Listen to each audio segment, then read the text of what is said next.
സംസ്ഥാനത്തെ നെൽകർഷകരെ സഹായിക്കാൻ വരുന്ന ബജറ്റിൽ ഒരു റിവോൾവിംഗ് ഫണ്ട് മാറ്റിവെക്കാൻ മുഖ്യമന്ത്രി തയ്യാറാകണമെന്ന് ബി.ജെ.പി. സംസ്ഥാന വൈസ് പ്രസിഡന്റ് കെ സോമൻ വിവിധ ആവശ്യങ്ങൾ ഉന്നയിച്ച് കർഷക മോർച്ചയുടെ നേതൃത്വത്തിൽ മങ്കൊമ്പിൽ സംഘടിപ്പിച്ച ധർണാ സമരം ഉദ്ഘാടനം ചെയ്ത് സംസാരിക്കുകയായിരുന്നു അദ്ദേഹം. സംസ്ഥാനത്തെ നെൽകർഷകരെ സഹായിക്കുവാൻ വരാൻ പോകുന്ന ബജറ്റിൽ ഒരു റിവോൾവിംഗ് ഫണ്ട് മാറ്റിവെക്കാൻ മുഖ്യമന്ത്രി തയ്യാറാകണമെന്ന് ബി.ജെ.പി. സംസ്ഥാന വൈസ് പ്രസിഡന്റ് കെ സോമൻ പറഞ്ഞു. വിവിധ ആവശ്യങ്ങൾ ഉന്നയിച്ച് കർഷക മോർച്ചയുടെ നേതൃത്വത്തിൽ മങ്കൊമ്പ് പാഡി ഓഫീസിന് മുന്നിൽ സംഘടിപ്പിച്ച ധർണാ സമരം ഉദ്ഘാടനം ചെയ്ത് സംസാരിക്കുകയായിരുന്നു അദ്ദേഹം. പ്രിയമുള്ളവരെ, കുട്ടനാട്ടിലെ കർഷകൻ കേരളത്തെ പട്ടിണിയാവാതിരിക്കാൻ വേണ്ടി കാവൽ നിൽക്കുന്നവരാണ്. പക്ഷെ അവന്റെ കണ്ണുനീര് കാണാനാണ്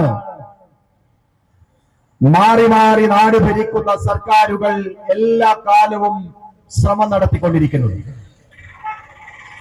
കർഷകന്റെ കണ്ണുനീര് കാണുക എന്നുള്ളത് സംസ്ഥാനം ഭരിക്കുന്ന ഇടതുപക്ഷ ജനാധിപത്യ മുന്നണിക്കും ഐക്യ ജനാധിപത്യ മുന്നണിക്കും ഒരു രസകരമായ കാര്യമായിട്ടാണ് അവർ കാണുന്നത്.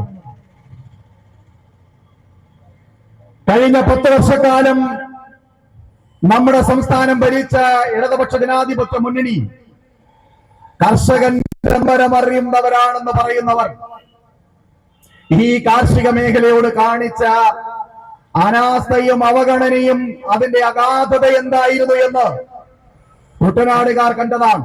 കർഷകരുടെ കണ്ണുനീര് കാണാനാണ് മാറി മാറി ഭരിക്കുന്ന സർക്കാരുകൾ ശ്രമിക്കുന്നതെന്നും കർഷകരെ കൊള്ളയടിക്കുകയാണ് ഇവരെന്നും പുതിയ സർക്കാരിന്റെ നയപ്രഖ്യാപനത്തിൽ കർഷകരുടെ പ്രശ്നങ്ങൾക്ക് പരിഹാരം കാണുന്നില്ലെന്നും അദ്ദേഹം ആരോപിച്ചു. സർക്കാർ സ്വകാര്യ മില്ലുടമകൾക്ക് ഒപ്പമാണ്. കേന്ദ്ര സർക്കാർ സമയബന്ധിതമായി സംഭരിക്കുന്ന നെല്ലിന്റെ പണം സംസ്ഥാനത്തിന് നൽകുന്നുണ്ട്.